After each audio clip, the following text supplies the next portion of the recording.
तो नमस्कार दोस्तों, कैसे हैं आप लोग। Welcome to all of you my channel exam educator. बहुत बहुत स्वागत है हमारे इस चैनल एग्जाम एडुकेटर में। तो पढ़ाई चल रही होगी बहुत अच्छी। हमने भी नई श्रृंखला और स्टार्ट कर दी साथ में, क्योंकि करंट की बहुत ज़्यादा न्यूज़ आ नहीं रही थी। तो बच्चे लोग कह रहे थे कि सर थोड़ा सा बेसिक बहुत कमज़ोर है। बहुत से बच्चों का बराबर ये आ रहा था कि सर बेसिक बहुत कमज़ोर है इकोनॉमिक्स का। कुछ बच्चे एक्चुअली में क्या है, देखिए हमारे पढ़ाए हुए तो है जो लगभग लगभग उनके कॉन्सेप्ट क्लियर है, लेकिन माइक्रो में मुझे लगता है कि उनके भी क्लियर नहीं होंगे। तो इसीलिए मैंने एनसीईआरटी के बेस्ड होकर ये श्रृंखला स्टार्ट की है, जिसमें जो आपका बेसिक चीज़ें हैं एनसीईआरटी की माइक्रो इकोनॉमिक्स वाली, वो क्लियर कर दी जाए। 12th क्लास की एनसीईआरटी हम क्लियर करेंगे। इसमें माइक्रो इकोनॉमिक्स का एक क्लास हो गई है, और इसको आप हल्के में मत लीजिएगा, क्योंकि मैं आपको सच बता दूं, टी.आर. जैन और बी.के. ओहरी की ये किताब है जो मैं खत्म करूंगा।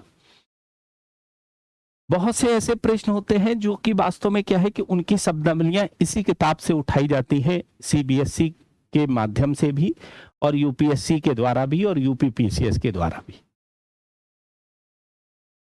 क्यों सीबीएसई के द्वारा, यूपीएससी के द्वारा, यूपीपीसीएस के द्वारा? क्योंकि ये सब्स्टिट्यूट बुक्स के रूप में प्रयोग होती है। पहले भी मैंने बताया था।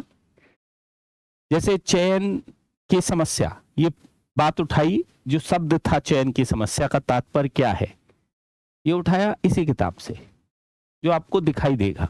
बहुत से ऐसे शब्दावली हैं। जैसे अभी पिछला एक प्रश्न आपको दिया था मैंने, याद होगा आपको, श्रम निर्यात और पूंजी निर्यात उद्योगों की बात की थी, विनिर्माण की बात की थी।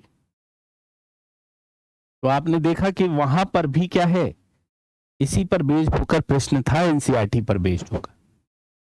तो इसको आपको लेकर चलना है और समझना है, ठीक है। देखिएगा जरूर वीडियो, नहीं तो पछताएंगे, ये आप मानकर चलिएगा, ठीक है। क्योंकि हम उस तरह से एनसीईआरटी नहीं पढ़ा रहे हैं जिस तरह से अदर यूट्यूब पर आप पढ़ते हैं एनसीईआरटी। एनसीईआरटी को समझाने का हम प्रयास कर रहे हैं, और एक एक लाइन को हम कवर कर रहे हैं। हम ऐसा नहीं कर रहे हैं कि बीच में छोड़कर चल रहे हैं, ये चल रहे हैं, वो चल रहे हैं, नहीं, एक एक लाइन को, और लाइन बाय लाइन अंडरलाइन भी नहीं कर रहे हैं। ये भी आप मान लीजिएगा, लाइन बाय लाइन अंडरलाइन भी नहीं कर रहा हूं मैं समझाने का प्रयास कर रहा हूं, ठीक है। तो देखिएगा जरूर पूरी की पूरी वीडियो, क्योंकि आपके भविष्य के लिए काम आने वाली वीडियो है। आपकी लेखन शैली में और सुधार कर देगा। और बिहार पीसीएस हो, चाहे यूपी पीसीएस हो, चाहे यूपीएससी हो, वहां के जो माइक्रो इकोनॉमिक्स वाले प्रश्न नहीं बनते हैं वो बनने लगेंगे। बस यही उद्देश्य है। एकदम तो सारी वीडियो नहीं आ पाएंगी, कि अगर आप सोच रहे होंगे कि लाइन से आप सर डेली बना दे, तो उतना संभव नहीं है। रात्रि के समय ही मैंने कहा था मुझे टाइम मिलता है मैं वीडियो बनाता हूं। नॉन प्रॉफिटेबल काम है ये, ठीक है। बस सत्य क्या है कि मुझे अपने ग्रुप से, जो हमारा ग्रुप बना हुआ है, इससे 2024 और 25 में मुझे रिजल्ट मिल जाए। देखो अपने आप हम चमक जाएंगे, ठीक है। बस इतनी आशा है कि नाम जरूर ले लेना सिलेक्शन के बाद, कि सर ने एक मुहिम स्टार्ट की थी जिसके कारण से हम सिलेक्शन पाए, ठीक है। क्योंकि होता क्या है कि हमने ये देखा, बहुत गौर करने वाली बात है। गौर करने वाली बात यह है कि स्टूडेंट पढ़ा तो होता है टीचर से, पढ़ा होता है टीचर से, लेकिन फोटो खिंचवाता है डायरेक्टर के साथ। भाई आपने देखिएगा, जो कोचिंग का मालिक होगा वही फोटो अपना लगाकर घूम रहा होगा उन बच्चों के साथ, सिलेक्शन के साथ। क्या उसने केवल और केवल पढ़ाई की? क्या उसी ने केवल पढ़ाया है? नहीं, उसमें जो टीचर है पूरी क्लास में 9 से 10, उनका 1% भी योगदान नहीं था क्या? केवल संस्थान में एडमिशन लेने के कारण से उसका नाम चमक गया। तो इसीलिए मैंने सोचा कि नहीं यार, ये तो बड़ा गड़बड़ हो जाता है। हर साल रिजल्ट आता है, फोटो चली जाती है डायरेक्टर के पास में, और डायरेक्टर बड़े मुस्कुराते हुए क्लास में ले जाता है बच्चों को और कहता है कि ये देखिए सातों के सातों हमारे संस्थान के मेरे पढ़ाए हुए हैं। किसी टीचर को नहीं ले जाता है वो। बाई चांस लेकर चला जाए तो चला जाए, नहीं तो मैंने अक्सर यही देखा है, या फोटो छप जाती है डायरेक्टर मैंने। लेकिन याद रखिएगा, इसलिए बताइएगा जरूर जो सिलेक्शन हो जाए कि सर मेरा सिलेक्शन हो गया है, खुशी मिलेगी। ठीक है, तो नेक्स्ट हमारा जो टॉपिक है वो टॉपिक है क्या? ठीक है, एक अर्थव्यवस्था की केंद्रीय समस्याएं, ये टॉपिक है आज का हमारा। ठीक है, तो टॉपिक का नाम लिख लेते हैं, एक अर्थव्यवस्था की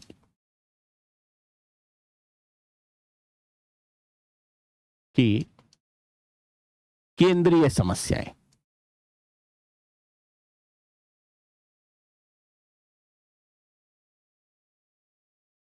ये टॉपिक है हमारा। ठीक है, अर्थात central problems of an economy. ठीक है, मैंने कल अर्थव्यवस्था को आपको समझा ही दिया था कि अर्थव्यवस्था है क्या। ये हमारा आज का टॉपिक है। ठीक है, अब इसकी शुरुआत कैसे हुई है इस चैप्टर की? इसमें बताया है कि एक अर्थव्यवस्था है, उसकी समस्याएं क्या है, उसके बारे में इस टॉपिक में विचार किया जाएगा कि किसी भी अर्थव्यवस्था में क्या समस्या है। और फिर इस समस्या को जोड़ा गया है उत्पादन संभावना वक्र के साथ। तो उत्पादन संभावना वक्र वाला टॉपिक तो हम नेक्स्ट वीडियो में लेंगे, अभी केवल केंद्रीय समस्याओं की चर्चा हम करेंगे। ठीक है, उत्पादन संभावना वाले वक्र को इसलिए हम नेक्स्ट क्लास में लेंगे क्योंकि बहुत लंबी क्लास ना हो जाए। हम बहुत लंबी क्लास नहीं लेना चाहते हैं जिससे आप बोझिल ना हो जाए, क्योंकि आपको समझना है। छोटे छोटे वीडियो देखकर आप समझ जाइए तो ज्यादा अच्छा है। ठीक है, तो इसकी शुरुआत की गई है क्या कि कोई भी अर्थव्यवस्था हो, चाहे विकसित अर्थव्यवस्था हो चाहे विकासशील अर्थव्यवस्था, कैसी अर्थव्यवस्था हो, विकसित अर्थव्यवस्था हो या विकासशील अर्थव्यवस्था हो, कोई भी अर्थव्यवस्था हो वैश्विक स्तर पर। ठीक है,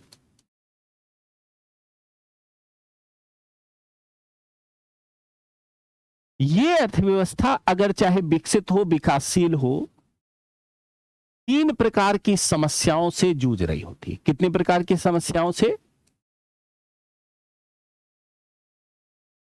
तीन प्रकार की समस्या।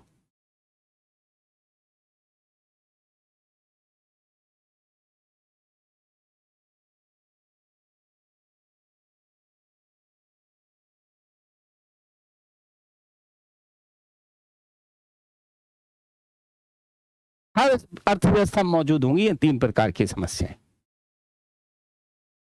हर अर्थव्यवस्था में। आप एक तरह से विश्व की, चाहे विकसित हो, चाहे अमेरिका हो, चाहे यूरोप हो, चाहे किसी भी प्रकार, जापान हो, चाहे भारत हो, चाहे पाकिस्तान हो, हर जगह ये समस्याएं। और समस्या क्या है कि पहली समस्या है कि अर्थव्यवस्था में क्या उत्पादन किया जाए। पहली समस्या क्या है कि अर्थव्यवस्था में क्या उत्पादन किया जाए। अर्थव्यवस्था में क्या उत्पादन किया जाए,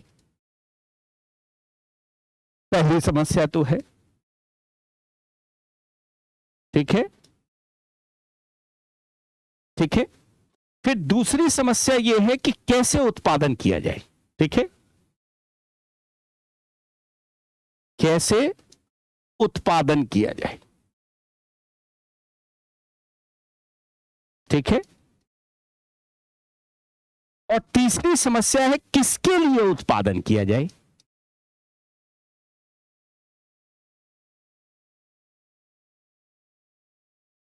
तीन समस्याएं अर्थव्यवस्था में हैं जो सर्वव्याप्त हैं, या आप इनसे बच नहीं सकते। पूरे वर्ल्ड में अर्थव्यवस्थाएं जो हैं, 3 प्रकार की समस्याएं हैं कि क्या उत्पादन किया जाए, कैसे उत्पादन किया जाए और किसके लिए उत्पादन किया जाए। ये समस्याएं विद्यमान हैं किसी भी अर्थव्यवस्था में, आप इन्हें रोक नहीं सकते, किसी भी अर्थव्यवस्था में विद्यमान है।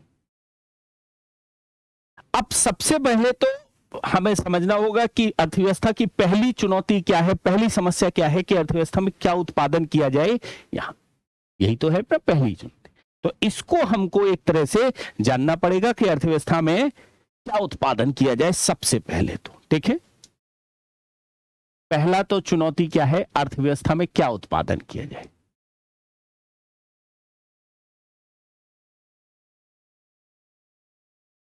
ठीक है, अब जब इस चुनौती को देखते हैं तो इसके 2 पहलू आते हैं। क्या कितने पहलू आते हैं?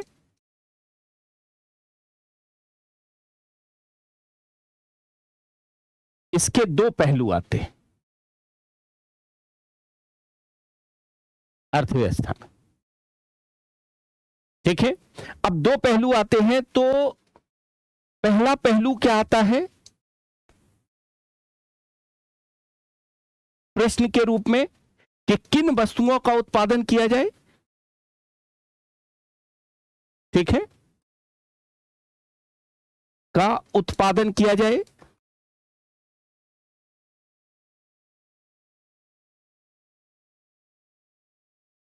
और कितनी मात्रा में वस्तु का उत्पादन किया जाए। पहले तो यह है कि भैया किन वस्तुओं का उत्पादन हो। इस समस्या के 2 पहलू हैं कि किन वस्तुओं का उत्पादन हो,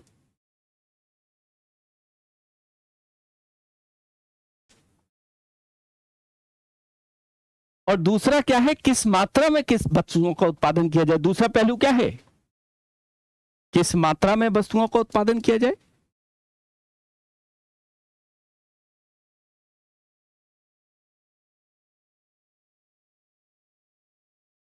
वस्तुओं का उत्पादन किया जाए, यही तो है ना दूसरा पहलू। 2 पहलू हैं इसके।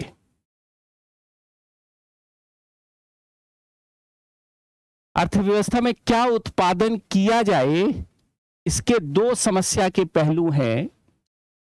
और पहला पहलू क्या है कि किन वस्तुओं का उत्पादन किया जाए, और दूसरा पहलू है किस मात्रा में वस्तुओं का उत्पादन किया जाए। दूसरा पहलू क्या है, किस मात्रा में वस्तुओं का उत्पादन किया जाए, यह दूसरा पहलू। तो सबसे पहले तो किन, ठीक है, वस्तुओं का उत्पादन किया जाए, इसको हमको समझना पड़ेगा, पहला पहलू। तो इस पहलू को हमको समझना पड़ेगा, ठीक है। तो सबसे पहले तो क्या है, किन वस्तुओं का उत्पादन किया जाए, इसको हम लोग समझेंगे यहां, ठीक है। कैसे समझाया गया,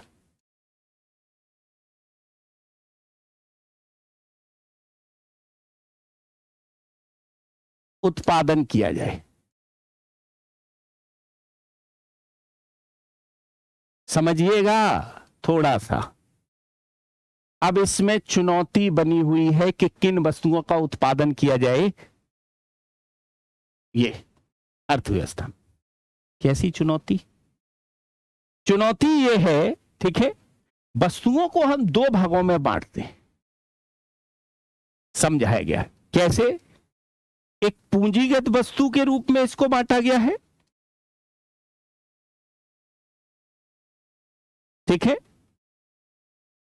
और दूसरा क्या है, उपभोग वस्तु के रूप में या उपभोक्ता वस्तु के रूप में इसको बांटा गया है।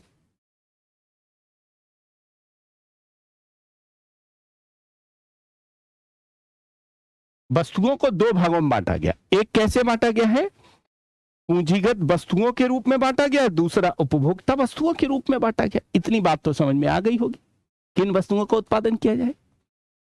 अब पूंजीगत वस्तुओं को यहां समझाया गया क्या, प्लांट और मशीनरी। किस रूप में समझाया गया, प्लांट और मशीनरी के रूप में।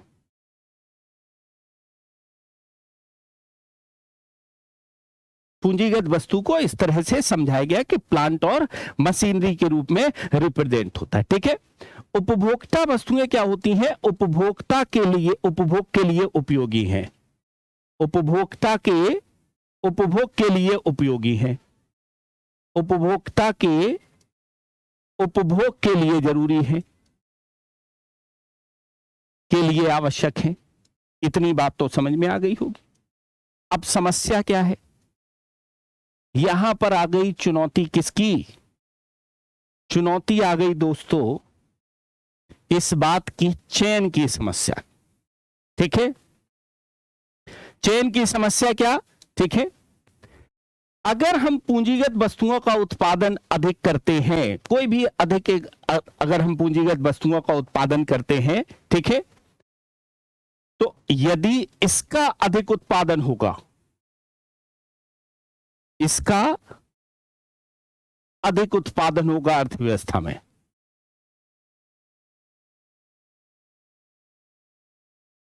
ठीक है, तो अर्थव्यवस्था में विकास होगा। ठीक है, हाँ ठीक है। अगर उपभोक्ता वस्तुओं का उत्पादन होगा अधिक, इसका उत्पादन अधिक होगा, अधिक होगा, तो भावी पीढ़ी की गुणवत्ता का विकास होगा, कि गुणवत्ता का विकास होगा। अब देख रहे हैं आप, चयन की आ गई ना समस्या, चयन की समस्या आ गई कि नहीं? किन वस्तुओं का उत्पादन किया जाए, पूंजीगत वस्तुओं का या उपभोक्ता वस्तुओं का? पूंजीगत वस्तुएं मतलब प्लांट और मशीनरी। यदि इसका उत्पादन अगर हम ज्यादा करते हैं, ठीक है, समस्या है ये, और अगर इसका उत्पादन ज्यादा करते हैं तो अधिक उत्पादन होगा, तो विकास अधिक अधिक होगा।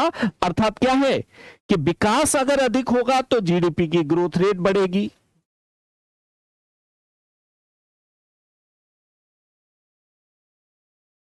जीडीपी ग्रोथ रेट भी तो बढ़ेगी अगर विकास होगा, नहीं बढ़ेगी? यस सर, बढ़ेगी जीडीपी की ग्रोथ रेट। अगर उपभोक्ता वस्तुएं हैं, ठीक है, और उपभोग के लिए आवश्यक होती है, ये उपभोक्ता के उपभोग के लिए आवश्यक है, मैंने ये बताया। और अगर उपभोग के लिए आवश्यक है तो उत्पादन अगर इनका अधिक होगा तो जो भावी पीढ़ी है उनकी गुणवत्ता का विकास होगा, नहीं होगा। अब ये समस्या क्यों निकल कर आई? ये समस्या क्यों निकल कर आई? ये समस्या यहां पर निकल कर आई इसलिए क्योंकि संसाधन सीमित है।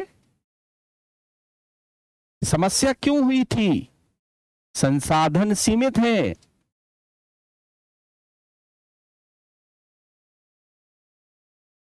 और यह दुर्लभ है। संसाधन का वैकल्पिक प्रयोग है, याद होगा कल मैंने बताया था।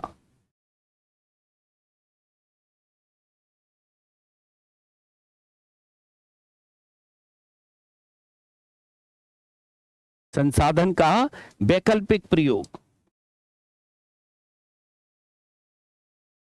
इस कारण से यह समस्या उत्पन्न हो रही है।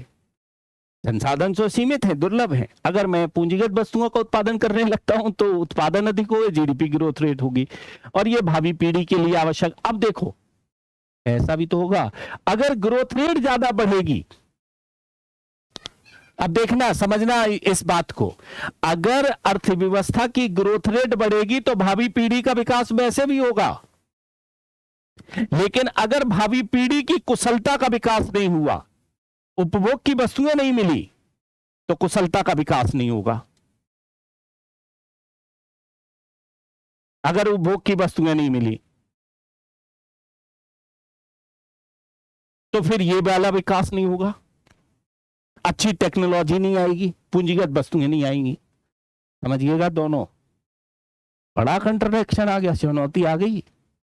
कैसी चुनौती आ गई? एक एग्जाम्पल से समझ लो तो ज्यादा अच्छा आएगा, ठीक है। यहां ठीक, जैसे भारत में अगर हम ले लेते हैं, ठीक है, भारत में उद्योग राम नाम का एक व्यक्ति है, ठीक है, राम नाम का एक व्यक्ति है, और राम नाम के इस व्यक्ति को एक तो चाहिए रोजगार और भोजन, ठीक है, या आवश्यक जो चीजें हैं जो उसकी उपभोग की हो, ठीक है, आवश्यक वस्तुएं या उपभोग वस्तुएं लिख लीजिए, उपभोग वस्तुएं, राम को तो यही चाहिए ना भारत जैसे देश में। अब समझिएगा, अब भारत सरकार रोजगार बनाने के लिए क्या करती है, अगर पूंजीगत वस्तुओं का निर्माण करती है तो समस्या क्या आ गई कि भाई उस पूंजीगत वस्तुओं का अगर निर्माण करती है तो संसाधन का सादा प्रयोग कहां हो जाएगा, पूंजीगत वस्तुओं को बनाने के लिए, तो इसके उपभोग वस्तु नहीं बन पाएगी। और अगर उपभोग वस्तु बनाते हैं तो पूंजीगत वस्तु नहीं बन पाएगी, और अगर पूंजीगत वस्तु नहीं बनेगी तो रोजगार नहीं मिलेगा, और रोजगार नहीं मिलेगा तो उपभोग वस्तुओं के लिए तरसेगा, और अगर पूंजीगत उपभोग वस्तु अगर नहीं मिलेगी तो इसकी कुशलता का विकास नहीं होगा, कुशलता का विकास नहीं होगा तो पूंजीगत वस्तु का निर्माण नहीं होगा। देख रहे हैं, दोनों एक दूसरे के लिए चुनौती बन गए क्योंकि संसाधन सीमित है।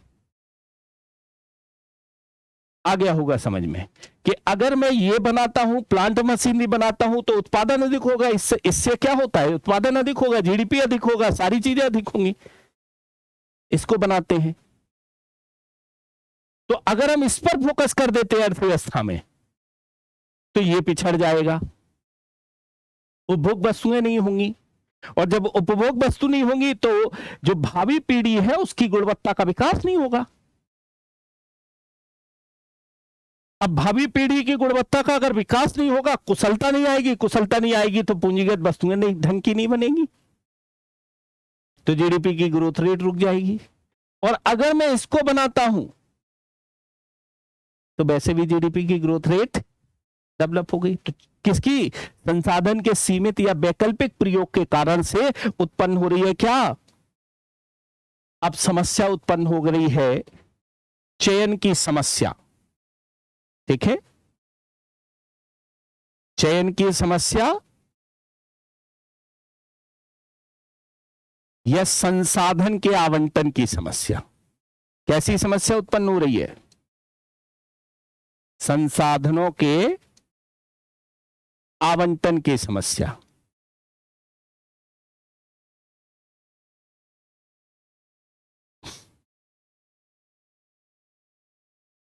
सरकार अगर प्लांट मशीनरी बनाती है तो हमें खाना नहीं मिल पाएगा ढंग से, क्योंकि संसाधन वही है, पैसा तो वही है, चुनौती है, दोनों को हम एक तरह से साथ नहीं ले सकते।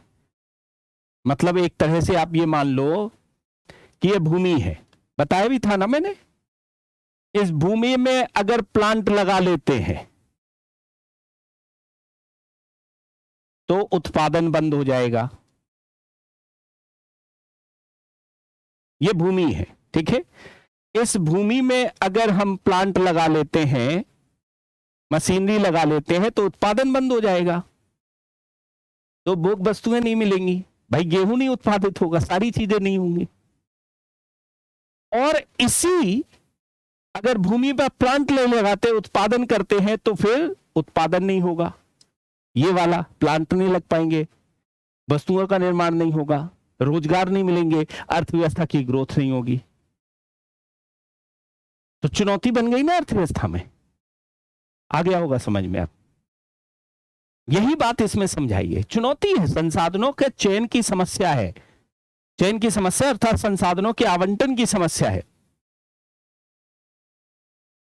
संसाधन के आवंटन की समस्या है यहां। अब चलो ठीक है कि सर हम इस समस्या का समाधान कर लेते हैं कि किन वस्तुओं का उत्पादन किया जाए। सर दोनों वस्तुओं की उत्पादन किया जाए। चलो ठीक है, इस समस्या का समाधान तो आपने क्या कर लिया, सर हम पूंजीगत वस्तुएं ही बनाएंगे, सर हम उपभोग वस्तुएं ही बनाएंगे, हम दोनों वस्तुओं का उत्पादन करते हैं, हमें कोई दिक्कत नहीं है, हमको कोई दिक्कत नहीं है, हम दोनों वस्तुओं का उत्पादन करते हैं। देखिए भूल जाते हैं, ठीक है, हम दोनों वस्तुओं का उत्पादन करते हैं, हमें कोई दिक्कत नहीं, ठीक है। लेकिन अब दोनों वस्तुओं में किसकी कितनी मात्रा, किस मात्रा में वस्तुओं का उत्पादन किया जाए, दूसरा प्रश्न यहां ये आ जाता है, ठीक है। तो किस मात्रा में किसी वस्तु का उत्पादन किया जाए, हमारे ख्याल से ये वाला पैराग्राफ आपको समझ में आ गया होगा बहुत अच्छी तरीके से, जो मैंने आपको ग्राफ के माध्यम से समझाया है, ठीक है। ग्राफ के माध्यम से जो हमने समझाया है बहुत अच्छी तरीके से समझ में आ गया कि प्लांट और मशीनरी इस भूमि पर लगा देंगे तो उत्पादन रुक जाएगा, उत्पादन लगा देते हैं तो ये रुक जाएगा, ठीक है। किस मात्रा में वस्तुओं का उत्पादन किया जाए, अब नेक्स्ट प्रश्न ये आता है, किस मात्रा में वस्तुओं का उत्पादन किया जाए।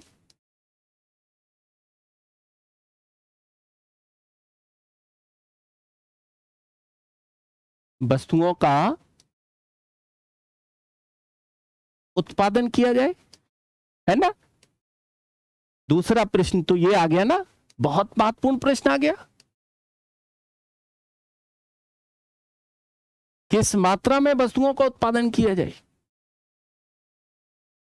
दूसरा प्रश्न ये आ गया, ठीक है। हम पूंजीगत वस्तुओं का करें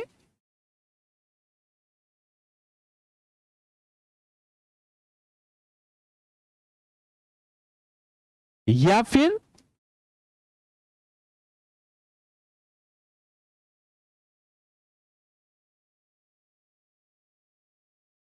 ये अर्थव्यवस्था की केंद्रीय समस्याएं हैं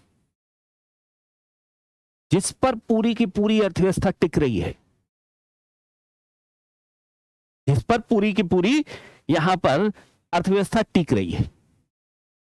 अगर मैं पूंजीगत वस्तुओं का उत्पादन करता हूं तो उपभोग वस्तुओं में कमी आती है, और पूंजीगत वस्तुओं का उत्पादन करता हूं तो इसमें कमी आती है।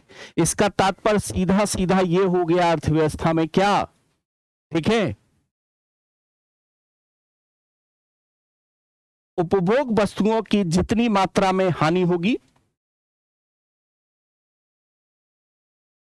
वस्तु की जितनी मात्रा में हानि होगी,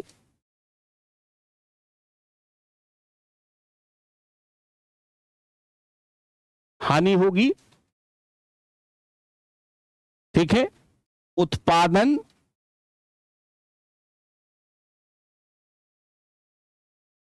उतना कम होगा, ठीक है। अर्थात एक तरह से अगर मैं पूंजीगत वस्तुओं की मात्रा बढ़ा देता हूं तो उपभोग वस्तुएं क्या होंगी, ज्यादा उत्पादित होंगी ना। अगर पूंजीगत वस्तुओं की अगर मात्रा बढ़ा देती हूं तो उपभोक्ता वस्तुओं की मात्रा क्या होगी, कम होगी, इसका मतलब है उसकी हानि होगी।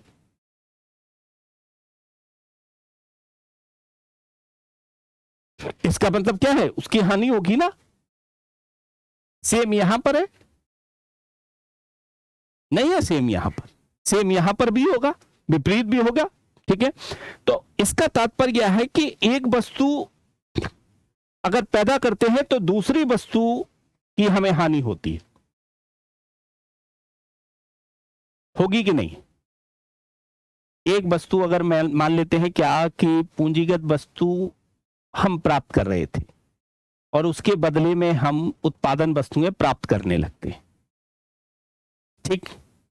तो हमें पूंजीगत वस्तुएं कितनी कम हमने प्राप्त की हैं, उसकी हानि हुई ना एक वस्तु को प्राप्त करने के लिए दूसरी वस्तु, तो एक चुनौती है। नहीं आया समझ में, फिर से समझाता हूं, समझिएगा एक एग्जाम्पल से। मान लेते हैं कि प्लांट और मशीनरी हम 5 बनाते थे, कितनी मशीन बनाते थे? 5। दोनों का उत्पादन कर रहे। गेहूं उत्पादन कर रहे थे हम 10 केजी। हमने क्या किया कि एक मशीन यहां पर क्या की कि कम कर दी और मशीन का उत्पादन किया क्या? केवल 4। और यहां पर उत्पादन हो गया कितना? 12 केजी। भाई संसाधन तो सीमित है ना। 5 मशीन बना रहे थे, उस 5 मशीन के बदले में आप कितनी मशीन बना रहे हैं? हम 4 मशीन बना। तो वहां 10 किलो गेहूं उत्पादन कर रहे थे और अब कितना कर रहे हैं? 12 किलो ज्यादा बढ़ जाएगा ना। तो एक मशीन की हानि कितने किलो? 2 किलो गेहूं। 2 किलो गेहूं के रूप में। यही लागत कहलाती है, अवसर लागत कहलाती है।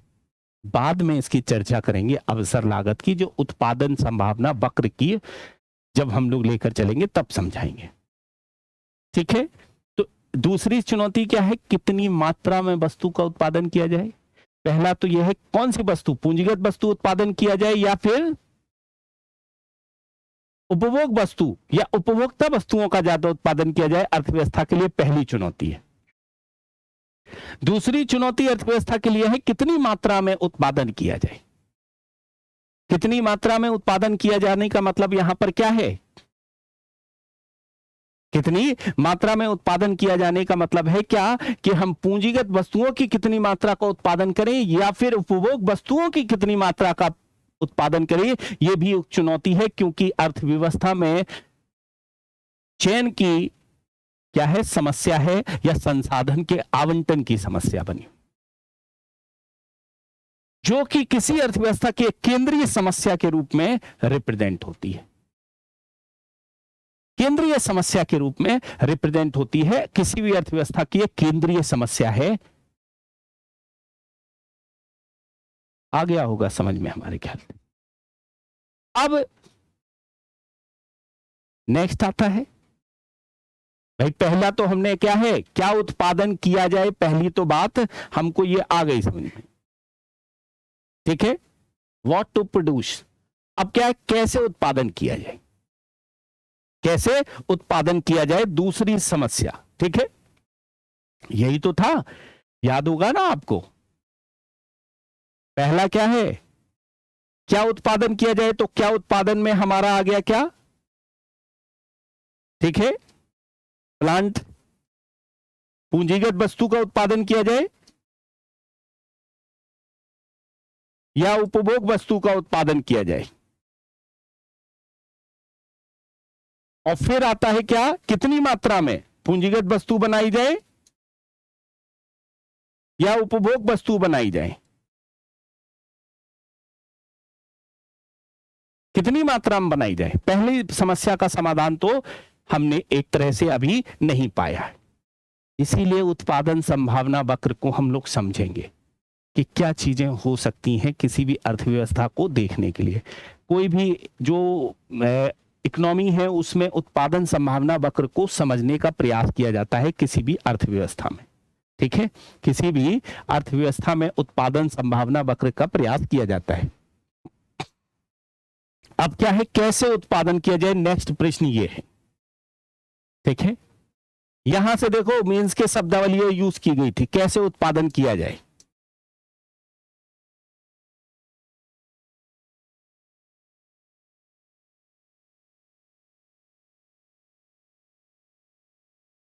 कैसे उत्पादन किया जाए का मतलब क्या है?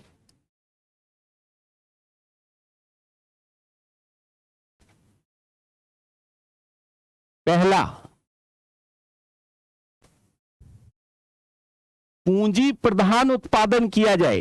ठीक है, अब कैसे उत्पादन किया जाने का तात्पर्य है उत्पादन की तकनीकी। इसका तात्पर्य क्या है, इसका तात्पर्य उत्पादन की तकनीकी से है।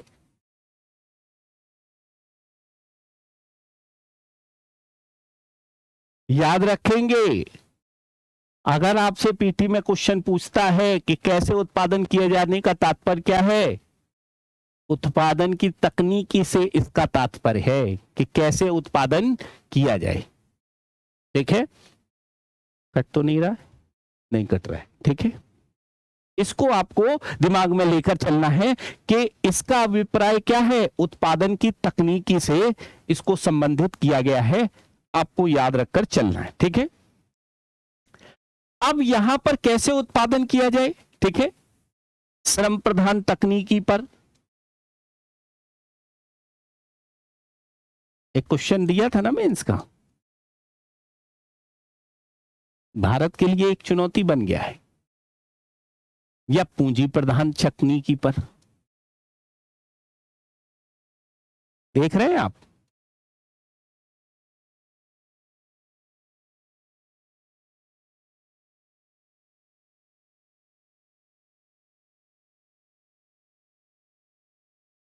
श्रम प्रधान तकनीकी, ठीक है, इसमें क्या होता है, श्रम का अधिक उपयोग होता है,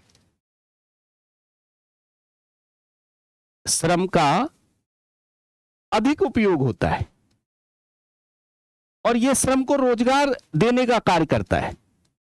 ठीक है, अर्थात इसमें इसमें रोजगार को प्रोत्साहन दिया जाता है, रोजगार को प्रोत्साहन दिया जाता है। अब देखिए, दिया जाता है, ठीक है, और इसके माध्यम से बेरोजगारी कम किया जाता है, माध्यम से बेरोजगारी कम किया जाता है।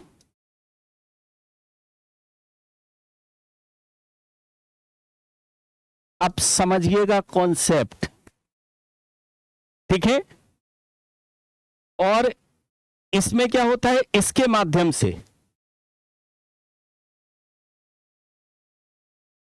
पूंजी का अधिक प्रयोग किया जाता है, अधिक प्रयोग किया जाता है,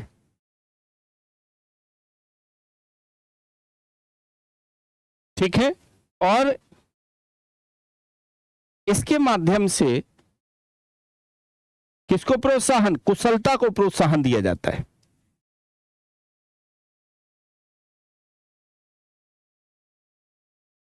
को प्रोत्साहन दिया जाता है,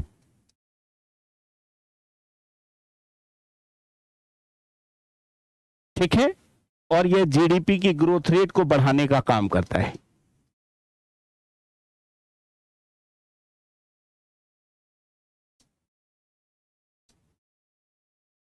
बढ़ाने का काम करता है। अब देखना समझना, यहां भी समस्या, कैसे उत्पादन किया जाए में भी समस्या,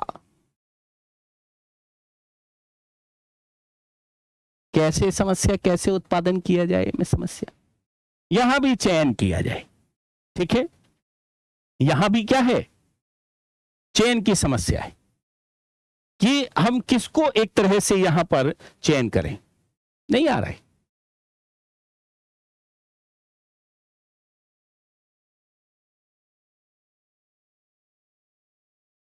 अब समझना यहां पर, ठीक है, क्यों चयन की समस्या यहां, सर जहां पर बेरोजगार ज्यादा हो वहां पर इस तकनीक को कर दो, जहां पर रोजगार के अवसर कम निकालना हो अर्थात जनसंख्या कम हो वहां पूंजी प्रधान तकनीकी का प्रयोग कर दो। अब पूंजी प्रधान तकनीकी से क्या होती है, कुशलता को प्रोत्साहन मिलता है और जीडीपी की ग्रोथ रेट बड़ी तेजी से बढ़ती है। तो अगर अर्थव्यवस्था बढ़ानी है किसी भी देश की, अगर किसी भी देश की अर्थव्यवस्था बढ़ानी है, कोई भी इकोनॉमी को अगर ग्रोथ करना है, तो हमें पूंजी पर आधारित अर्थात प्लांट और मशीनरी पर आधारित उद्योग को बढ़ाना पड़ेगा। किस पर, प्लांट और मशीनरी पर आधारित उद्योगों को बढ़ाना पड़ेगा हमको। आ गया होगा समझ में। अगर ग्रोथ रेट बढ़ानी है और रोजगार को अगर कम करना है तो श्रम प्रधान तकनीकी को अपनाना पड़ेगा, ठीक है। अब चुनौती क्या है, चुनौती यह है संसाधनों की दुर्लभता की, यही तो है ना। चयन की समस्या अर्थात संसाधनों की दुर्लभता की चुनौती है। दुर्लभता की चुनौती कैसे है सर?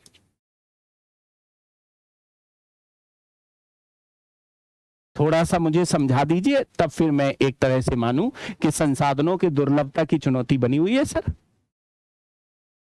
ऐसे है संसाधनों की दुर्लभता की चुनौती, ठीक है, कि भारत जैसे देश में, भारत में, ठीक है, श्रम प्रधान है, लेकिन अभाव किसका है? अभाव है किसका? पूंजी का।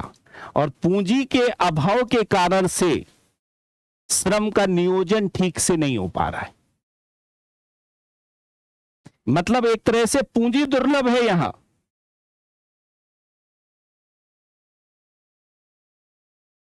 पूंजी दुर्लभ है और इसीलिए श्रम का नियोजन ठीक से नहीं हो पा रहा। एक चुनौती निकल कर आ रही है, एक चुनौती निकल कर आ रही है यहां,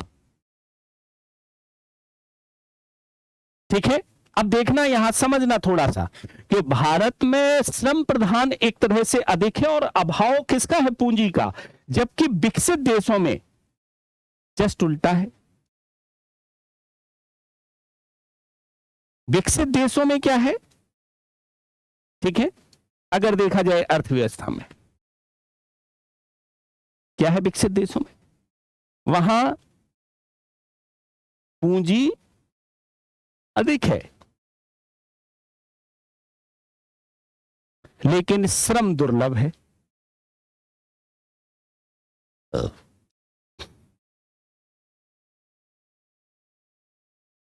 अब थोड़ा सा मैं देखो आपको जोड़कर बता रहा हूं, ये इस किताब में नहीं है लेकिन जोड़ो। अब थोड़ा सा तो अपना विकास करना पड़ेगा ना। देखो ज्ञान तो है ही, ज्ञान है तो ऐसी कंडीशंस में क्या है कि हमको करना था। अब देखो 1991 की आर्थिक नीति की बहुत से इकोनॉमिस्ट आलोचना करने लगते हैं कि भाई 1991 में जो आर्थिक नीति लेकर आई गवर्नमेंट ऑफ इंडिया, वो थोड़ा सा क्या है कि गड़बड़ लेकर आ गई। पूंजी प्रधान तकनीकी को उसने अपना लिया क्योंकि हमारे यहां पर श्रम प्रधान अर्थव्यवस्था थी, अभाव था किसका? पूंजी का। तो मुझे पूंजी के प्रवाह को बढ़ाना था 1991 के आर्थिक सुधारों के पश्चात में, और मानव कौशल पर विकास करते हुए हमें विकास को आगे बढ़ाना था। हमने मानव कौशल के विकास को तो बढ़ाया और इसीलिए 8वीं पंचवर्षीय योजना में मानव संसाधन के विकास पर हमने बल भी दिया और 10वीं पंचवर्षीय योजना में पुनः इस पर बल दिया, मानव संसाधन के विकास पर हमने दिया बल। 8वीं में भी दिया और 10वीं पंचवर्षीय योजना में भी इन पर विकास पर बल दिया। लेकिन मानव संसाधन विकास तो हुआ लेकिन कुशलता पर आधारित नहीं हुआ, गुणवत्ता पर आधारित नहीं हुआ। किस पर आधारित नहीं हुआ? कुशलता पर आधारित नहीं हुआ, गुणवत्ता पर आधारित नहीं हुआ। और इसीलिए ये चुनौती बन गया अर्थव्यवस्था में क्या? भारत के लिए श्रम आधिक्य होने के बावजूद भी, पूंजी के प्रवाह होने के बावजूद भी भारत एक तरह से क्या है, अपने श्रम संसाधन का पूर्ण उपयोग नहीं कर पाया। आ गया होगा समझ में हमारे ख्याल से कि भैया कौन सा, यहां भी चुनौती आ गई ना, चयन की समस्या। कौन सा? श्रम प्रधान तकनीकी को या पूंजी प्रधान? तो 1991 के बाद तो हमने अपनाई थी अपनी, क्या? क्योंकि हमारे यहां पर क्या था, श्रम प्रधान तो था लेकिन अभाव क्या था? पूंजी का। 1991 में मैंने विदेशी कंपनियों को बुलाकर पूंजी से लगाने की कोशिश की लेकिन कुशलता का विकास नहीं हुआ, प्रॉब्लम्स आ गई, चुनौती बन गई। और प्रॉब्लम्स और चुनौती बनने के कारण से यह समस्या उत्पन्न होते हुए दिखाई दी अर्थव्यवस्था में। यह समस्या बनते हुए दिखाई दी अर्थव्यवस्था में। तो ये जो चुनौती बन के आई कि किसी भी अर्थव्यवस्था में संसाधन की दुर्लभता एक केंद्रीय समस्या है, अर्थव्यवस्था के विकास की। दूसरी बात भी हमारे ख्याल से आप लोगों को पूर्णतः एक तरह से समझ में आ गई होगी, ठीक है, जो एक तरह से हमने समझाया है कि भैया यहां बस इसको याद रखेंगे आप लोग, क्या इस चीज को याद रखना है, कैसे उत्पादन किया जाए, इसका तात्पर्य है उत्पादन की तकनीकी से। साफ लिखा हुआ है इस किताब में, साफ लिखा हुआ है इस किताब में, ठीक है। अंग्रेजी वर्जन है, नहीं तो मैं दिखा देता थोड़ा सा। किसी से मांगा था हिंदी वर्जन मैंने एक दिन के लिए, तो मैंने कहा कि दे दीजिए हिंदी वर्जन, मुझे बच्चों को समझाना है, थोड़ा सा हिंदी देख लेता हूँ। ले गए भाई साहब। मैंने कहा कोई बात नहीं, अंग्रेजी मेरे पास रखा ही हुआ था, मैंने कहा उसी से ही आपको समझाते हुए हिंदी को रिप्रेजेंट कर देंगे, ठीक है। अब तीसरा प्रश्न यहां पर क्या आता है, दूसरा तो आ गया, ये हो गया, एक समस्या की चर्चा हमने कर ली। दूसरी समस्या कैसे उत्पादन किया जाए, अर्थात उत्पादन की तकनीकी है। अब तीसरी आती है किसके लिए उत्पादन किया जाए। तीसरी क्या है, किसके लिए उत्पादन किया जाए।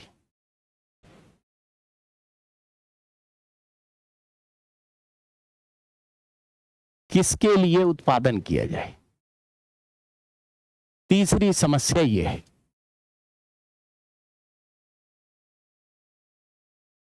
अर्थव्यवस्था में एक चुनौती है किसके लिए उत्पादन किया जाए। चलिए क्या चुनौती है, ठीक है, किसके लिए उत्पादन किया जाए। क्या वास्तव में क्या है कि संसाधन की कमी है,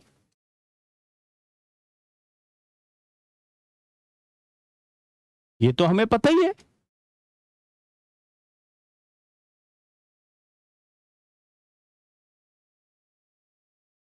ये तो हमें पता ही है, और हम ये चाहेंगे कि संसाधन सभी जो वर्ग हैं उन्हें वांछित मात्रा में उन्हें प्राप्त हो। हम इस पर केंद्रित होकर करेंगे, ठीक है। संसाधनों सभी वर्गों को वांछित मात्रा में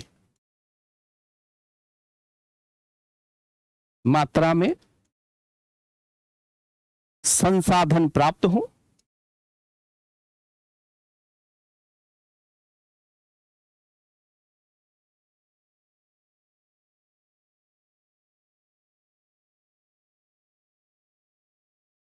कैसे हो, यही तो हम चाहेंगे। संसाधन की कमी है तो सभी वर्गों को, सभी वर्ग का मतलब है क्या, समाज में दो प्रकार के वर्ग दिखाई देते हैं, कौन कौन से, ठीक है।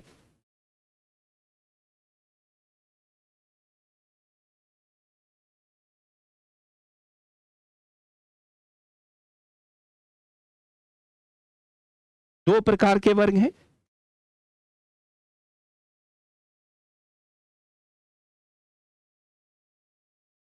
एक है वर्ग कौन सा, धनी, और एक है निर्धन।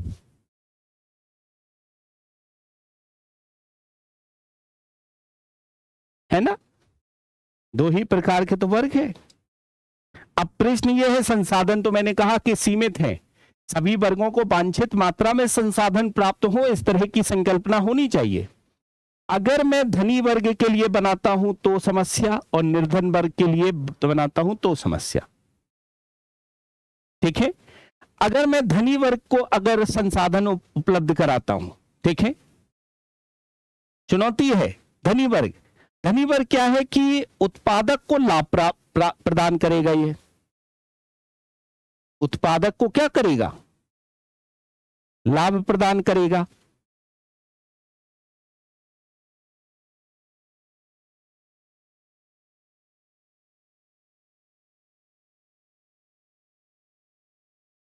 और निर्धन एक तरह से क्या है कि इससे, अगर इससे किया जाए तो इससे सामाजिक न्याय की भावना को बढ़ावा मिलता है।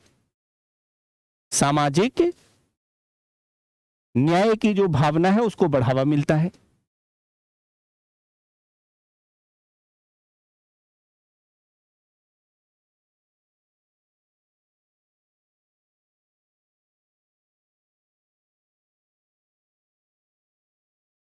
है ना।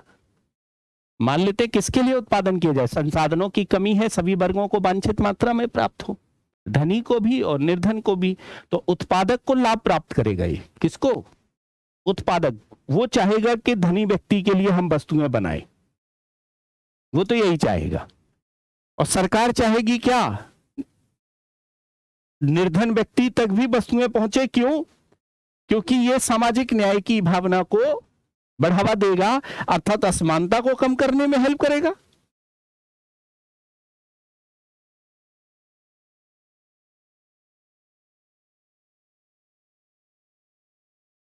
है ना, असमानता को कम करने में हेल्प करेगा ये। बात तो आप सही कह रहे हैं, बात तो आप ठीक है। इसका मतलब है कि अगर मैं ये वस्तु बनाता हूं, इसके लिए वस्तुएं बनाता हूं, तो इस वस्तु के बनाने की हमको लॉस झेलना पड़ेगा। एक छिपी हुई लागत है। अगर मुझे सामाजिक न्याय की भावना से काम करना है तो अर्थव्यवस्था में एक छिपी हुई लागत लगेगी। क्या, धनी व्यक्ति को बनाने से मिलने वाले लाभ की लागत। मान लेते हैं कि इसको लिए लगाते हैं, तो इसके लिए अगर बनाते हैं, एक एग्जांपल से समझना, ठीक है, तो अच्छी तरीके से समझ में आ जाएगा। कैसे, मान लेते हैं क्या, एक मोहन नाम का व्यक्ति है, एक सोहन नाम का व्यक्ति है, ठीक है, एक उत्पादक है। अगर वो मोहन के लिए वस्तुएं बनाता है तो उसे 10 रुपए का लाभ होता है, और अगर वो सोहन के लिए वस्तुएं बनाता है तो उसे लाभ होगा कितने रुपए वस्तु का। मान लेते हैं कि उसे लाभ होगा 0 रुपए का, ठीक है, या मान लेते हैं 1 रुपए का लाभ होगा। लो, तो कौन सी वस्तु उत्पादक बनाएगा, आप कहोगे ये। और अगर ये वस्तुओं का उत्पादन करेगा तो उसे कितने रुपए का लॉस, 9 रुपए का लॉस हो गया, लाभ में हो गया ना। अगर ये वस्तु बनाता तो मोहन के लिए, मोहन बड़ा आदमी है, अमीर आदमी है, धनी व्यक्ति है, और ये व्यक्ति कौन है, गरीब व्यक्ति है। ये व्यक्ति गरीब है सोहन, और मोहन अमीर आदमी है। अगर मोहन के लिए बनाता है तो 9 रुपए का लाभ, 10 रुपए की वस्तु बेच, यहां पर क्या 10 रुपए का लाभ हो जाएगा उसे। और अगर इसके सोहन के लिए तो 1 रुपए की, क्योंकि सस्ते दरों पर इस वस्तु को बेचेगा। तो आप कहोगे सर ये तो मोहन के लिए बनाएगा क्योंकि लाभ प्राप्त करना है, संसाधन सीमित है, संसाधनों की कमी है, सभी वर्गों को वांछित मात्रा में संसाधन प्राप्त किए हो सके। ये संवैधानिक दायित्व है, राज्य का संवैधानिक दायित्व है कि हर व्यक्ति को संसाधन मिल सके। समाज में 2 वर्ग हैं, एक धनी व्यक्ति है और एक निर्धन व्यक्ति है। अब देखो इससे क्या फर्क पड़ेगा, ठीक है, अगर निर्धन व्यक्ति के लिए बनाने लगा, ठीक है, अगर निर्धन व्यक्ति के लिए वस्तुएं बनने लगी तो असमानता को तो कम कर देगा, लेकिन जीडीपी की ग्रोथ रेट को रोक देगा। ये वृद्धि दर को क्या करेगा, कम कर देगा अर्थव्यवस्था में, ठीक है। किसके, इस धनी व्यक्ति को, और धनी व्यक्ति उसमें निवेश नहीं करेगा। फिर धनी व्यक्ति कहेगा यार कोई जरूरत नहीं है निवेश करने की, यार कोई फायदा नहीं, ठीक है। इसका तात्पर्य यह हो गया कि असमानता को कम की कीमत चुकानी पड़ रही है, किसकी, निवेश को। निवेश प्रभावित होगा कि नहीं, क्यों, क्यों निवेश प्रभावित होगा, क्योंकि लाभ कम, तो लाभ कम से क्या होगा, इन्वेस्टमेंट कम,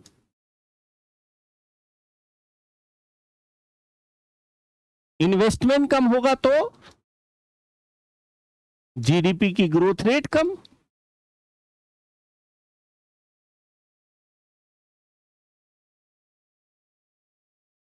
इन्वेस्टमेंट कम होगा तो क्या होगा, जीडीपी की ग्रोथ रेट कम। ठीक है, अब इससे फायदा क्या हुआ? असमानता को कम करेगा ये, बस केवल। तो ये चुनौती है ना, ये चुनौती है सीधा उत्पादक वर्ग पर प्रभाव डाल रही है ना, उत्पादक वर्ग पर सीधा प्रभाव डाल रही है ना ये चुनौती। तो ये चुनौती बन गई अर्थव्यवस्था में। तो अब जाहिर सी बात है कि इस तरह की अर्थव्यवस्था में चुनौती देखने को मिलती है। ठीक है, तो किसके लिए उत्पादन किया जाए, यह भी एक चुनौती है कि सभी वर्गों को वांछित मात्रा में संसाधन मिले। समाज में दो प्रकार के वर्ग हैं, एक धनी वर्ग और एक निर्धन वर्ग। उत्पादक को अगर लाभ प्रदान करेगा ये धनी वर्ग को, अगर उत्पादक यहां पर धनी वर्ग के लिए वस्तुएं बनाता है, किसके लिए वस्तुएं बनाता है? इसके लिए उत्पादन करता है तो लाभ प्रदान करेगा, और इसके लिए अगर उत्पादन करेगा तो क्या करेगा? हानि प्रदान करेगा। कैसे? जीडीपी की ग्रोथ रेट पर एक निगेटिव इफेक्ट दिखेगा, इन्वेस्टमेंट कम होना शुरू हो जाएगा। तो यह भी अर्थव्यवस्था की एक केंद्रीय समस्या है, एक केंद्रीय चुनौती है। आ गया होगा समझ में? फिर कुछ जो है अविकसित जो देश अर्थव्यवस्थाएं हैं उनमें कुछ समस्याएं और हैं। ठीक है,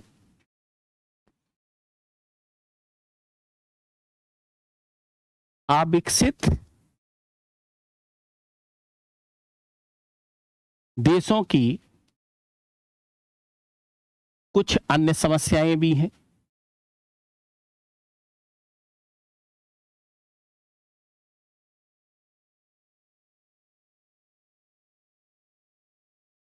अगर अब आपसे ये प्रश्न बना दें हम,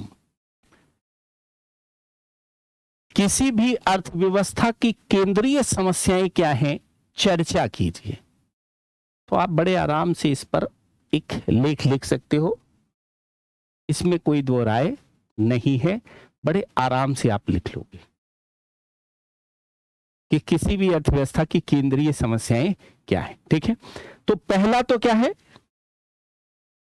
संसाधनों का अल्प प्रयोग। संसाधनों का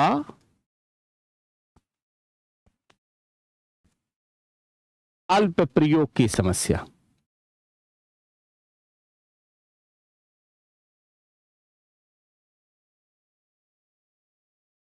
दूसरा, संसाधनों के समृद्धि की समस्या।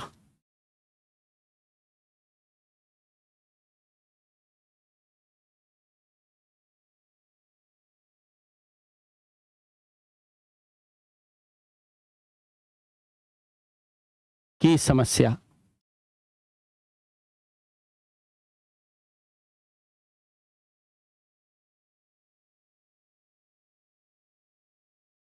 ठीक है, तो पहला तो क्या है? संसाधनों के अल्प प्रयोग की समस्या।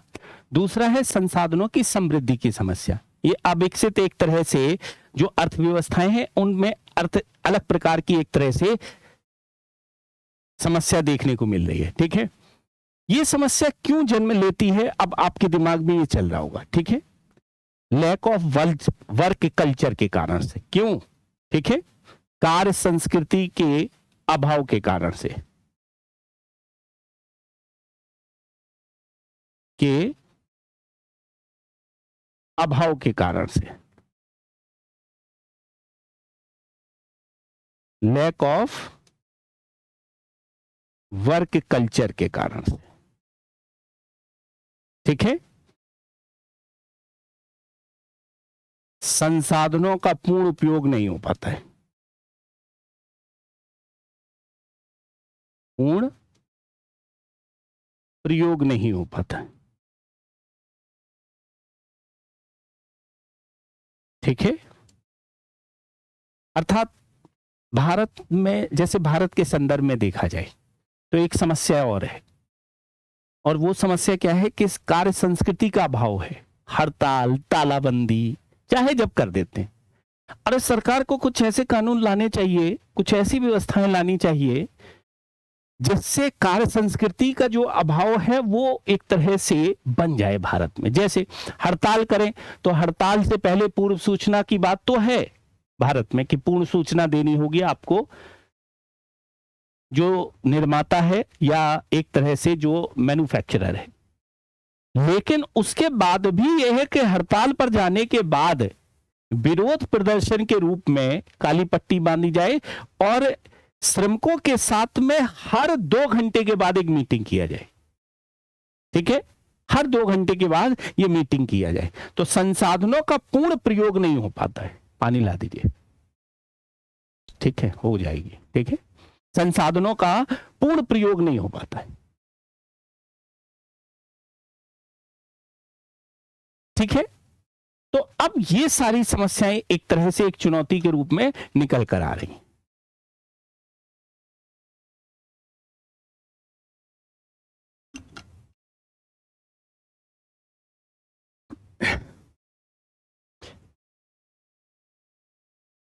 दूसरा कंडीशन ये है कि कार्य संस्कृति के अभाव के कारण संसाधनों का पूर्ण प्रयोग नहीं हो पाता है। ठीक है, दूसरा, ठीक है, संसाधनों की समृद्धि दर अनुसंधान की कमी के कारण से, कि कमी के कारण से,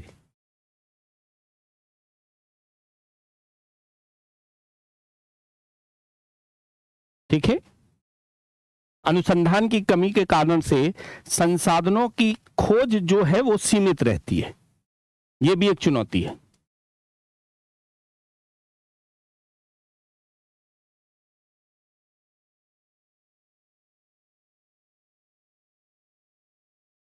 ठीक है, इसका तो मैंने आपको बता ही दिया कि भैया क्या है, कल्चर का अभाव है, वर्क कल्चर, हड़ताल, तालाबंदी, इस तरह की समस्याएं यहां पर देखने को मिलती हैं। इस कारण से क्या है कि कुछ समस्याओं के रूप में रिप्रेजेंट होता है। अब इनका समाधान कैसे? क्वेश्चन ये है कि केंद्रीय समस्याओं का समाधान किस प्रकार से? ठीक है, तो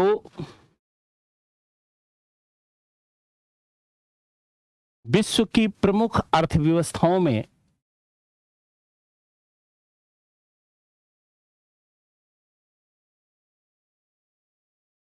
प्रमुख अर्थव्यवस्थाओं में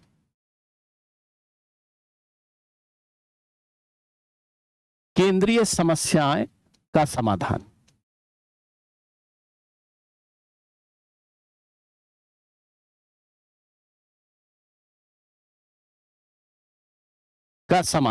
कैसे उन्होंने खोजा है, जो समाधान उन्होंने है वो किस प्रकार से बनाया है कि भैया देखो हम एक तरफ क्या करेंगे, एक समाधान करेंगे फ्री इकोनॉमी के रूप में। ठीक है, या मार्केट इकोनॉमी के रूप में,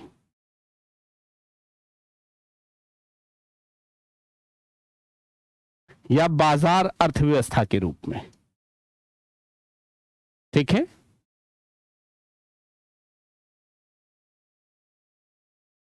क्या क्या उत्पादन किया जाए, कैसे किया जाए और कितना किया जाए, किसके लिए किया जाए, यही तो है प्रश्न। ठीक है, क्या किया जाए जिसमें अधिकतम लाभ हो। उन्होंने क्या कहा, अधिकतम लाभ हो। ठीक है, कैसे हो, कुशलता पर आधारित हो।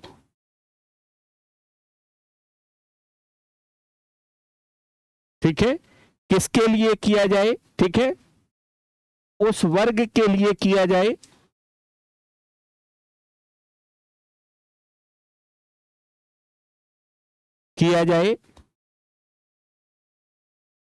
जो अधिकतम लाभ दे सके।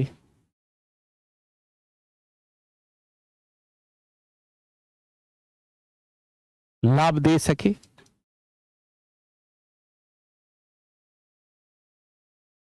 समझिएगा इसको। बहुत सी अर्थव्यवस्थाएं हैं, इन्होंने इन केंद्रीय समस्याओं का क्या किया है, समाधान निकालने का प्रयास किया। अब समाधान जब निकालने का प्रयास किया तो उन्होंने एक तरह से क्या किया कि अर्थव्यवस्था में क्या उत्पादन किया जाए, बोले वो उत्पादन करो जिसमें अधिकतम लाभ हो। कैसे किया जाए, कुशलता पर आधारित हो, किसके लिए, उस वर्ग के लिए किया जाए जो अधिकतम लाभ दे सके। अब इसका एक दुष्परिणाम देखने को मिलता है, मार्केट इकोनॉमी का एक दुष्परिणाम यह देखने को मिलता है कि ये असमानता जो है गरीब और अमीर के बीच की खाई को बढ़ा देती है। ठीक है, अर्थात धनी और निर्धन के बीच एवं निर्धन के बीच में असमानता बढ़ती है। ठीक है, असमानता बढ़ती है।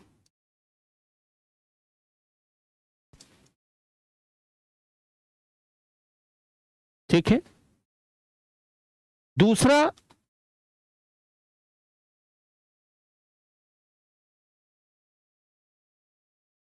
जो है कॉन्सेप्ट जो है वो इस तरह से है, क्या, केंद्रीकृत नियोजन के रूप में। केंद्रीय, बेटा आप बाहर जाओ ना,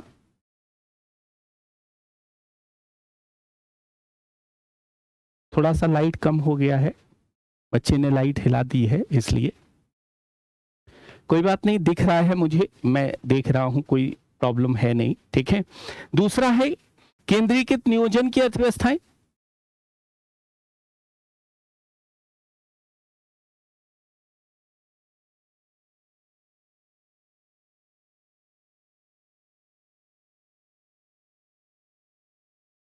इसमें सारे निर्णय कौन लेगी, सरकार लेगी,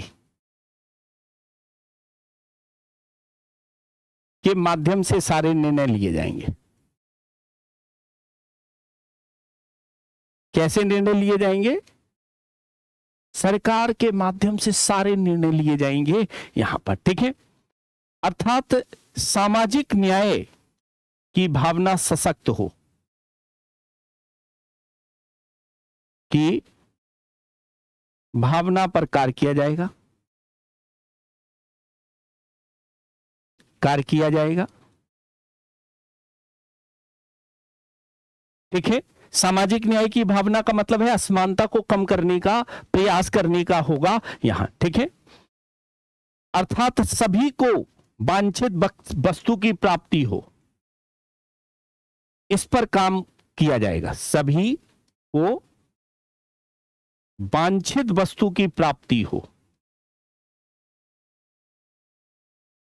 इस पर कार्य किया जाएगा।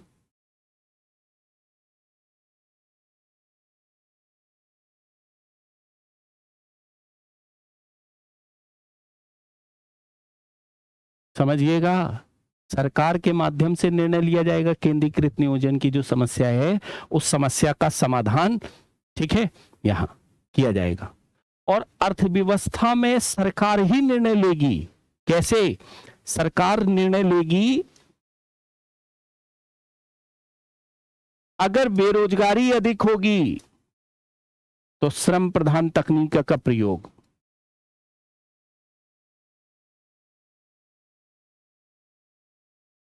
तो कैसी तकनीकी, श्रम प्रधान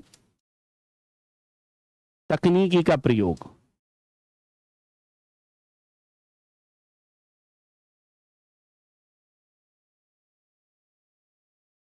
किया जाएगा। इतना तो आपको समझ में आ ही गया होगा कि भैया अगर केंद्रीकृत नियोजन होगा तो केंद्रीकृत नियोजन में सरकार के माध्यम से निर्णय होंगे, सामाजिक न्याय की भावना पर कार्य किया जाएगा और सभी को वांछित वस्तु की प्राप्ति हो, इस पर कार्य होगा। और सबसे बड़ी बात है, सरकार निर्णय करेगी वहां पर, उस समय क्या निर्णय करेगी, अगर अर्थव्यवस्था में बेरोजगारी होगी, समझिएगा, ओहरी साहब लिख रहे हैं कि अगर अर्थव्यवस्था में बेरोजगारी होगी तो बेरोजगारी अगर अधिक होगी तो श्रम प्रधान तकनीकी का प्रयोग होगा और उत्पादन निर्धन व्यक्ति को भी ध्यान में रखकर किया जाएगा। खासतौर से निर्धन व्यक्ति को ध्यान में रखकर कार्य किया जाएगा। इस तरह से समाधान निकालने की प्रक्रिया की जाती है केंद्रीकृत अर्थव्यवस्थाओं में। सेंट्रलाइज्ड अर्थव्यवस्थाओं में इस प्रकार की व्यवस्था की जाती है। तीसरा, मिश्रित अर्थव्यवस्था, ये भी तो है ना।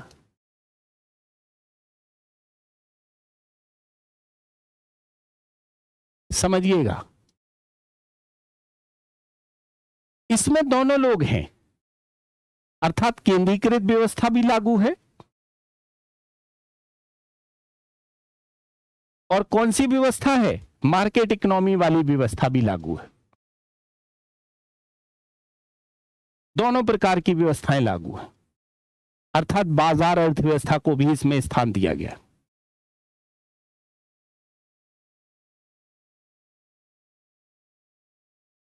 केंद्रीकृत इकोनॉमी वाली अर्थव्यवस्था भी इसमें लागू है, और कौन सी, मिश्रित अर्थव्यवस्था में बाजार अर्थव्यवस्था को भी एक तरह से लागू किया जाता है इस समस्या का समाधान करने के लिए। ठीक है, अर्थात एक तरह से अगर हम बात करें क्या उत्पादन किया जाए, कैसे उत्पादन किया जाए, किसके लिए किया जाए, इन तीनों प्रश्नों का जवाब अगर देखा जाए तो सामाजिक कल्याण पर आधारित होता है।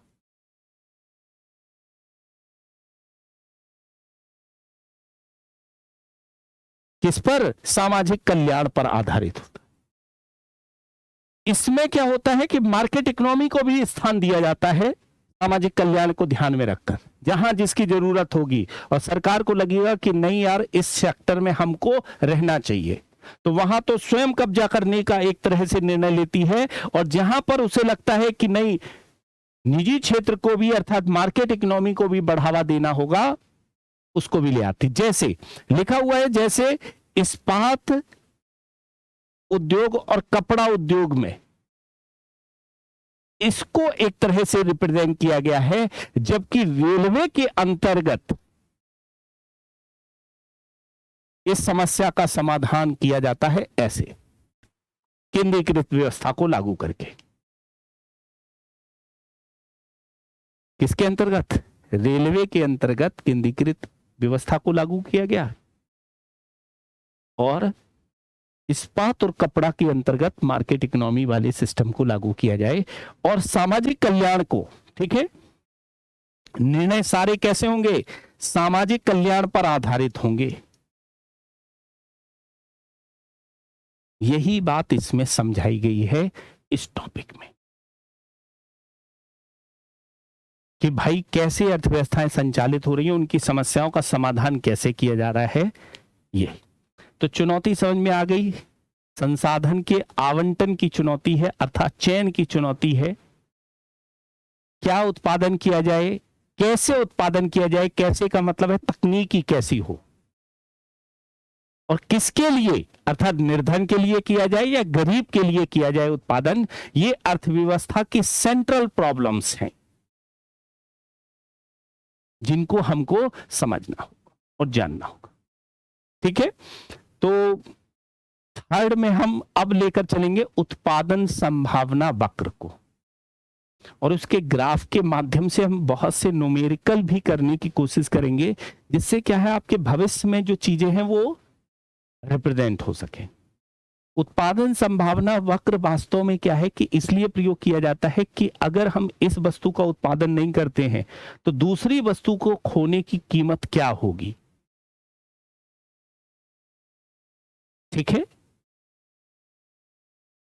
वो हम प्राप्त करते हैं, या दूसरी वस्तु को पाने की कीमत क्या होगी, ये समझ सकते हैं। वो हम लोग जानते हैं उत्पादन संभावना वक्र के माध्यम से। तो आज के लिए इतना ही। जुड़े रहिएगा, लगातार क्लास जरूर देखिएगा। इसलिए क्लास देखिएगा क्योंकि देखिए इसमें मैं समझाने की कोशिश कर रहा हूं, जिससे आपके कॉन्सेप्ट मिलेंगे, शब्दावलियां मिलेंगी, चीजें मिलेंगी। आपको आज समझ में आया होगा कि 1991 के बाद में हमने क्यों पूंजी प्रधान अर्थव्यवस्था को अपनाया। थोड़ा सा मैंने रिलेट भी किया क्योंकि मजबूरी थी, सरकार को ये निर्णय लेना है, क्योंकि भारतीय अर्थव्यवस्था मिश्रित अर्थव्यवस्था पर काम कर रही है। समय के अनुसार उसे जब पूंजी की आवश्यकता हुई तो उसने इस तरह की इकोनॉमी को अपनाया, लेकिन वहां पर गुणवत्ता और कुशलता के अभाव के कारण से हमारा श्रम जो है वो उपयोग नहीं हो पाया। नेक्स्ट क्लास में हम लोग उत्पादन संभावना वक्र को समझेंगे और माइक्रो इकोनॉमी के इन चैप्टरों को हम बड़ी बारीकी से धीरे धीरे लेते हुए चलेंगे। बहुत जल्दबाजी नहीं करेंगे, आराम आराम से खत्म करेंगे, क्या जल्दी है, ठीक है। तो thank you all of you. Next class में हम लोग फिर मिलेंगे।